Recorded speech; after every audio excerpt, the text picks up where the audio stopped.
It wasn't aliens and it wasn't slaves. And a 4,500-year-old diary just told us exactly who did it.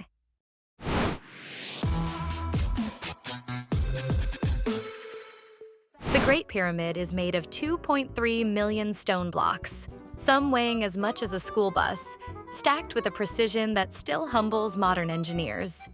For centuries, people insisted it was impossible without aliens or magic. But the real answer, buried in papyrus diaries, hidden ramps, and a forgotten harbor, is far more astonishing, because human beings actually pulled this off. The Great Pyramid of Giza was built for Pharaoh Khufu around 2560 BC, and for nearly 4,000 years it remained the tallest structure on Earth at 481 feet. It contains roughly 2.3 million blocks of limestone and granite, with an average weight of about 2.5 tons each, and some granite slabs inside weighing up to 80 tons. The base is leveled to within just a couple of centimeters across 13 acres, and its sides are aligned to true north with stunning accuracy. To finish it in Khufu's roughly 23-year reign, workers would have had to set a block roughly every 2 to 3 minutes during daylight for decades. Stand at its foot, and the scale feels physically impossible. That impossibility is exactly why so many people reached for wild explanations. But the Egyptians left clues everywhere. Let's kill the most popular myth right away. There is zero credible evidence aliens, Atlanteans, or lost super civilizations built the pyramids. The idea took off in the 20th century partly because people underestimated ancient engineers, and frankly, because it made a better story.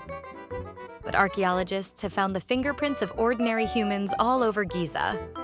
Quarry marks, tool scratches, unfinished blocks, and construction ramps. We even have the workers' graffiti.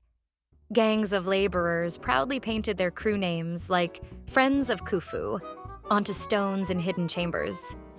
The aliens theory survives only by ignoring a mountain of physical evidence. And that evidence points to something more impressive than any UFO. Hollywood gave us whip-cracking overseers driving enslaved masses, but that picture is almost certainly wrong. In 1990, a tourist's horse stumbled near Giza and revealed a wall, leading to the discovery of a sprawling workers' cemetery. The laborers buried there were given honored tombs near their king, something no slave would ever receive. Their skeletons show healed broken bones, set with care, and signs of medical treatment and demanding but well-fed lives. Egyptologist Mark Lehner and Zahi Hawass uncovered an entire workers' town with bakeries, breweries, and barracks that could feed thousands. Records show crews ate prime cuts of beef, luxury food.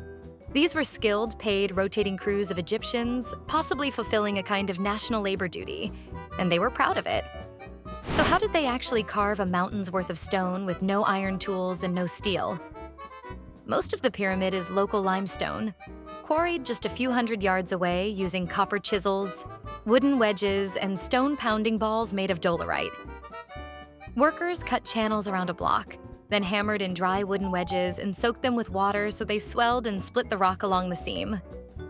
The harder granite for the king's chamber came from Aswan, more than 500 miles up the Nile, shaped largely by pounding it relentlessly with those dolerite balls. Experiments by modern researchers show a small team can quarry and dress a block in a matter of days. It's slow, brutal, repetitive, and completely doable. The harder question was always, how do you move them? For a century, the big puzzle was dragging multi-ton blocks across desert sand without the sledges digging in and stalling. The answer came from an unexpected place, an ancient drawing the Egyptians left us themselves. A tomb painting at Deir el-Bersha shows a colossal statue on a sledge and a worker pouring water onto the sand right in front of it. In 2014, physicists at the University of Amsterdam tested this and found that adding just the right amount of water to sand can cut the friction roughly in half. Wet sand forms tiny bridges between grains, stiffening it so the sledge glides instead of plowing. That single trick could halve the number of men needed to haul each block. The Egyptians weren't brute forcing it. They were doing applied physics 4,500 years before we named it. Getting blocks to the base is one thing. Lifting them 40 stories into the sky is another. And here the experts still argue. A simple straight ramp would have needed to be over a mile long to reach the top, using more material than the pyramid itself. So theories multiplied. Spiraling ramps that wrapped around the outside, zigzagging ramps, and internal ramps hidden inside the structure. An idea championed by architect Jean-Pierre Houdin. In 2018, archaeologists at the ancient alabaster quarry of Hatnub found a stunning clue: a steep ramp flanked by 2 staircases and rows of post holes. That system let crews haul sledges up sharp inclines using wooden posts as pulleys, hauling from both directions at once. It suggests the Egyptians could pull stone up far steeper slopes than anyone assumed, rewriting the math entirely. Then came the discovery that put a human voice to the whole project. In 2013, a French team digging at Wadi al-Jarf on the Red Sea coast found the oldest inscribed papyri ever discovered in Egypt. The logbook of a middle-ranking official named Merer, written during the final years of Khufu's reign. Merer describes his crew of about 40 men ferrying gleaming white limestone from the Tura quarries across the Nile to Giza, a round trip taking several days. His diary even mentions reporting to Khufu's half-brother Ankaf, overseer of the project. It's the only first-hand account we have of someone who actually helped build the Great Pyramid. Suddenly, the pyramid wasn't an abstract mystery. It was a logistics operation, run by named people, logged day by day. One piece still nagged at researchers. How did all that stone, especially the granite from Aswan, get right up to the plateau?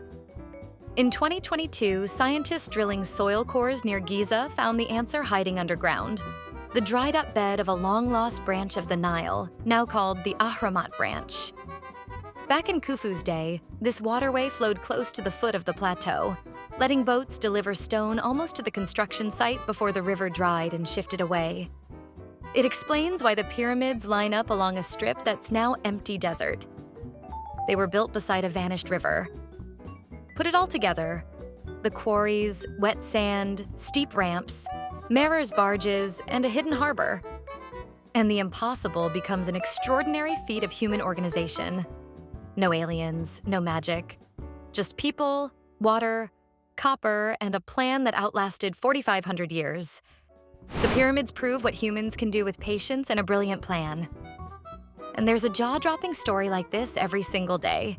Subscribe and stick with us. Which theory surprised you most?